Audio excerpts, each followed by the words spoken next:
Commerce classes bye ज्योति अरोड़ा। सो learners, आज की video में हम डिस्कस करने वाले हैं +1 क्लास की बिजनेस स्टडी की यूनिट नंबर 2 के एक टॉपिक के बारे में, that is partnership. So learners, already हमने प्रीवियस वीडियो में पार्टनरशिप के meanings, type of partnership, difference between the partnership and sole proprietorship के बारे में डिस्कस किया।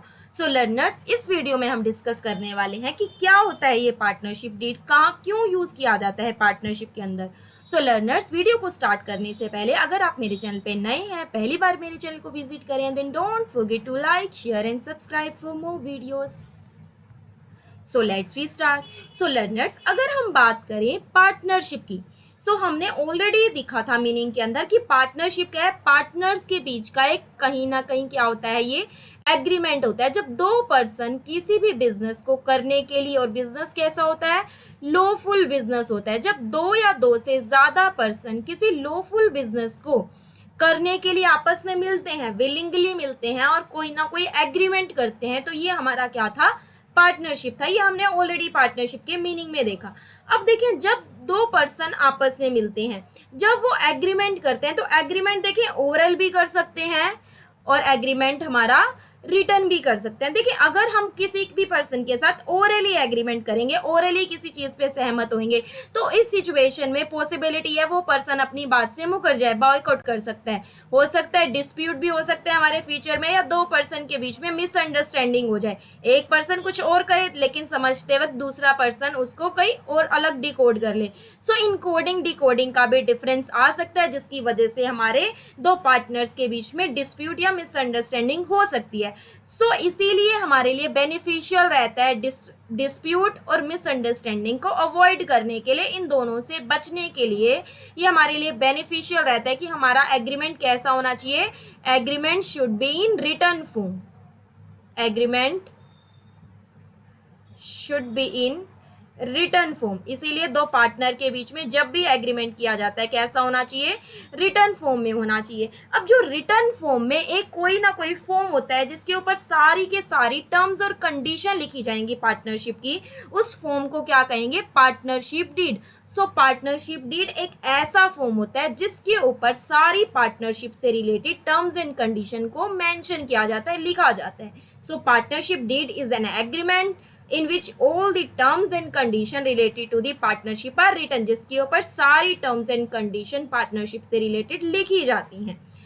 अगर हम बात करें पार्टनरशिप का डीड का दूसरा नाम क्या है, सो हम पार्टनरशिप डीड को आर्टिकल्स ऑफ पार्टनरशिप भी बोल सकते हैं। Articles of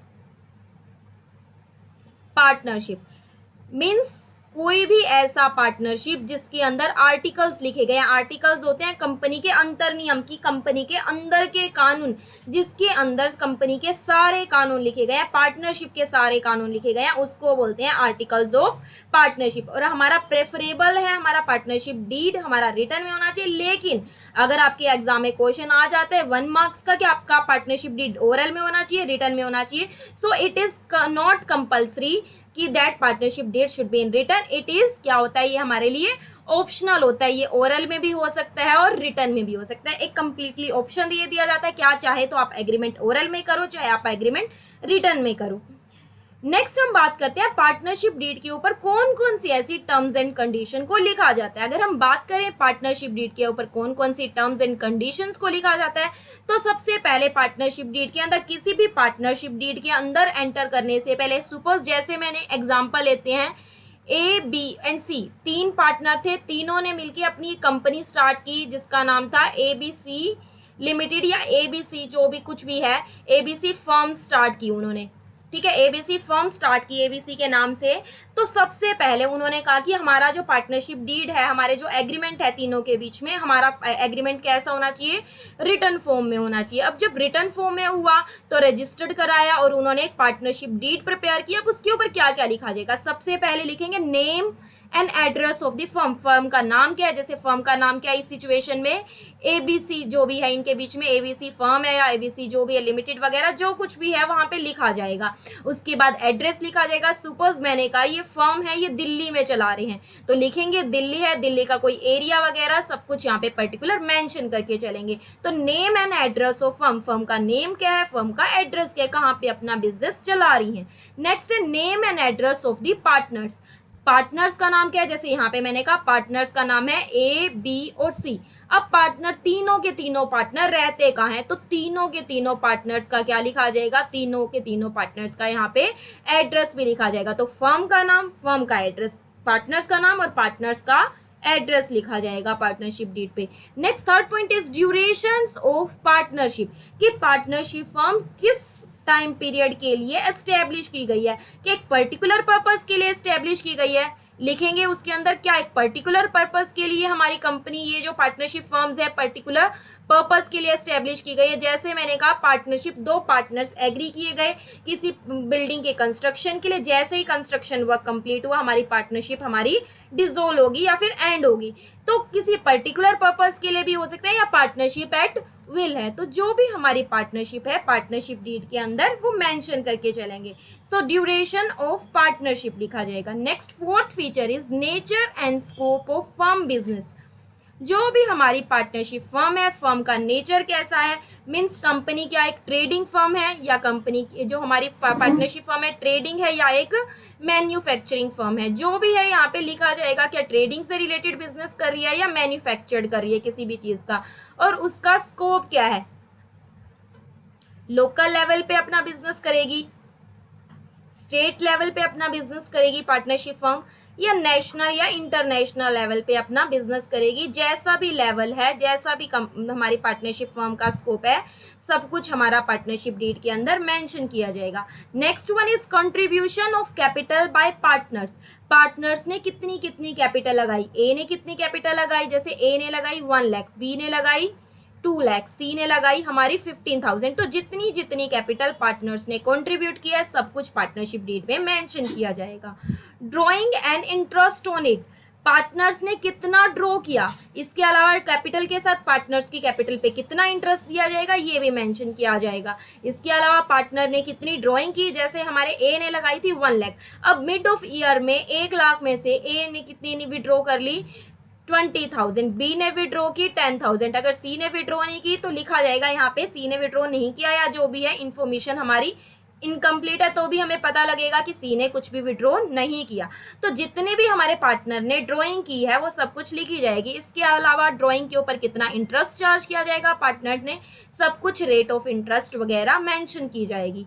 commission and salary of partners, जितने भी पार्टनर्स काम कर रहे हैं, अगर कोई पार्टनर एक्स्ट्रा काम कर रहा है कमीशन बेसिस पे तो उनका कमीशन लिखा जाएगा, कितनी पार्टनर को सैलरी दी जाएगी सब कुछ यहाँ पे लिखा जाएगा। इसके अलावा प्रॉफिट शेयरिंग रेशो, पार्टनर्स के बीच में प्रॉफिट एंड लॉसेस को शेयर करने की रेशो क्या रहने वाली है। जैसे मैंने कहा ए, बी और सी इक्वल इक्वल प्रॉफिट डिस्ट्रीब्यूट करेंगे तो लिखा जाएगा 1:1।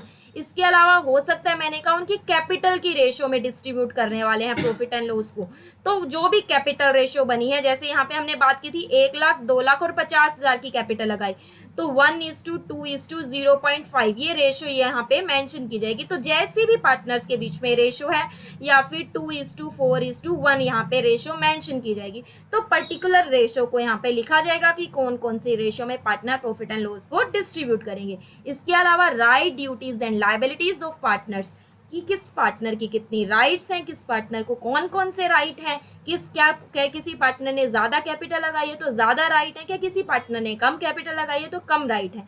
हर पार्टनर की ड्यूटीज़ क्या क्या बनती है, उनकी क्या क्या लाइबिलिटीज़ होंगी, अनलिमिटेड लाइबिलिटीज़ रहने वाली है, ये सब कुछ हमारे पार्टनरशिप डीड के अंदर मेंशन किया जाएगा। इसके अलावा audit of the books of accounts, कि कंपनी की, जो हमारी कंपनी के अलावा यहाँ पे बात करें पार्टनरशिप की, तो पार्टनरशिप फर्म की भी अपनी बुक्स होती हैं जिस तरह कंपनी के बिजनेस की बुक्स होती हैं।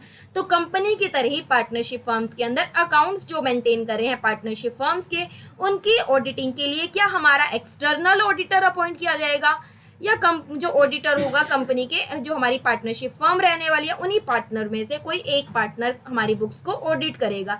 ऑडिटिंग से रिलेटेड हमारे पार्टनर्स को क्या क्या राइट रहने वाले हैं, ये सब कुछ हमारी पार्टनरशिप डीड के अंदर मेंशन किया जाएगा। इसके अलावा admission and retirement of partners, कि पार्टनर्स का एडमिशन कैसे होगा। जैसे हमने कहा ABC 3 पार्टनर है, नया पार्टनर आ रहा है D, तो उसके एडमिशन के लिए क्या क्या हमारी टर्म्स और कंडीशन रहने वाली है। इसके अलावा कोई पार्टनर जाने वाला है, जैसे 3 पार्टनर थे, ए जो है अब रिटायर होना चाहता है फर्म से, तो कौन कौन सी उसकी गुडविल को कैलकुलेट करने का क्या रहने वाला है, कौन कौन सी रूल रेगुलेशंस रहने वाले हैं, सब कुछ पार्टनरशिप डीड के अंदर मेंशन किया जाएगा, ये सारी टर्म्स एंड कंडीशंस को।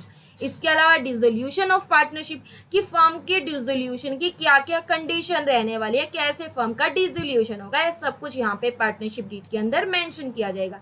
इसके अलावा death of partner and succession, her partners अपने लीगल रिप्रेजेंटेटिव या सक्सेसर का नाम लिख कर देगा पार्टनरशिप के अंदर, कि अगर उस पार्टनर्स की डेथ हो जाती है तो उस सिचुएशन में उसका लीगल रिप्रेजेंटेटिव क्या रहेगा, उसके राइट्स किसको दिए जाएंगे, उसका प्रॉफिट किसको दिया जाएगा और उसकी लायबिलिटीज किस पार्टनर की रहने वाली है। इसके अलावा वैल्यूएशन ऑफ गुडविल, गुडविल के पर्टिकुलर मेथड के बारे में एक्सप्लेन किया जाएगा। क्या हमारी गुडविल एवरेज प्रॉफिट के बेस पे कैलकुलेट की जानी है, क्या हमारी गुडविल एवरेज प्रॉफिट के बेस पे या सुपर प्रॉफिट के बेस पे या कैपिटलाइजेशन प्रॉफिट के बेस पे, जो गुडविल के जितने भी मेथड रहने वाले हैं सब कुछ पार्टनरशिप डीड के अंदर हमारे मेंशन किए जाएंगे। इसके अलावा वायलेशन ऑफ पार्टनरशिप रूल, कि अगर कोई पार्टनर पार्टनरशिप के रूल को वायलेट कर देता है, तोड़ देता है, तो उस सिचुएशन में क्या क्या टर्म्स रहेंगी, कौन कौन सी पनिशमेंट रहेंगी, क्या पेनल्टी रहने वाली है, सब कुछ डीड के अंदर लिखा जाता है। इसके अलावा अर्बिट्रेशन क्लोज, अर्बिट्रेशन होता है अर्बिट्रेटर, पंच निर्णय लेने वाला, कि अगर लड़ाई झगड़े हो जाए, अगर पार्टनर के बीच में फ्यूचर में डिस्प्यूट हो जाते हैं, तो कौन अर्बिट्रेटर होगा, हु एक्ट दी अर्बिट्रेटर, अर्बिट्रेटर का काम कौन करेगा, क्या अर्बिट्रेटर बाहर से अपॉइंट किया जाएगा, क्या उन्हीं में से कोई पार्टनर अर्बिट्रेटर का काम करेगा, सारी टर्म्स एंड कंडीशन हमारी पार्टनरशिप डीड में लिखी जाती हैं। अब देखिए हमने जितने भी पॉइंट्स के बारे में डिस्कस किया, कि पार्टनरशिप डीड के अंदर फर्म का नाम, फर्म का एड्रेस, पार्टनर का नाम, पार्टनर का एड्रेस, पार्टनर को कितनी इंटरेस्ट दिए जाने वाला है, कितनी पार्टनर कैपिटल कंट्रीब्यूट करेगा, कितनी उन्होंने ड्राइंग की, कितना उनके ऊपर इंटरेस्ट दिया, कितनी उसको सैलरी देंगे, कमीशन देंगे, कितना प्रॉफिट एंड रेशियो रहेगा, पार्टनर्स की क्या राइट रहेंगे, ड्यूटी, रिस्पॉन्सिबिलिटी, एडमिशन कैसे होगा, रिटायरमेंट कैसे होगी, डिसोल्यूशन कैसे होगा, डेथ की सिचुएशन में लीगल रिप्रेजेंटेटिव कौन रहने वाला है, गुडविल, सब कुछ हमने देखा। अब देखने के बाद लेकिन हम ये कह सकते हैं जितने भी हमने पॉइंट्स को डिस्कस किया, एक सभी पार्टनरशिप फर्म के अंदर सभी पॉइंट्स पार्टनरशिप डीड में लिखे जाने नॉट कंपल्सरी, ज़रूरी नहीं है कि हर पार्टनरशिप डीड के अंदर सभी के सभी पॉइंट्स को मेंशन किया जाए। Not compulsory to mention all the points in the partnership deed, it depend upon the partnership firms की वो कौन कौन से पॉइंट्स को अपने पार्टनरशिप डीड के अंदर लिखना चाहती है। तो ये सभी पार्टनरशिप फर्म्स के लिए लीगल नेसेसरी नहीं है। सो हमने देखा लर्नर्स आज की क्लास में कि जो हमारी पार्टनर के बीच में एग्रीमेंट होता है, ओरल हो सकता है, रिटर्न हो सकता है, लेकिन ओरल के केस में पार्टनर के बीच में डिस्प्यूट हो सकता है अगर ओरल एग्रीमेंट होगा। जैसे मैंने कहा, मैंने और आपने एग्रीमेंट किया, अब ओरली मैंने कहा कि मैं फ्यूचर में आपको बेचूंगा, ये कुछ भी प्रोडक्ट बेचूंगा, अब मैं आपसे मुकर जाऊं किसी बिजनेस को करने के लिए, किसी प्रोडक्ट को सेल करने के लिए, तो डिस्प्यूट हो जाता है। तो इस सिचुएशन में प्रेफरेबल ये होता है कि हर एग्रीमेंट हमारा रिटर्न फॉर्म में होना चाहिए, और रिटर्न फॉर्म में जिस भी फॉर्म के अंदर सारी पार्टनरशिप से रिलेटेड टर्म्स कंडीशन को लिखा जाता है उसे बोलते हैं पार्टनरशिप डीड। अब पार्टनरशिप डीड के अंदर ये सारी हमारी जो टर्म्स एंड कंडीशंस को लिखा जाता है, लेकिन एक पार्टनरशिप फर्म्स के लिए, हर सभी पार्टनरशिप फर्म के लिए ज़रूरी नहीं है कि सारी टर्म्स एंड कंडीशंस को ही मेंशन किया जाए। सो लर्नर्स, अगर आपको वीडियो अच्छी लगी हो then don't forget to like, share and subscribe. Look dream, believe in yourself and definitely you can achieve your goal one day. Be smile.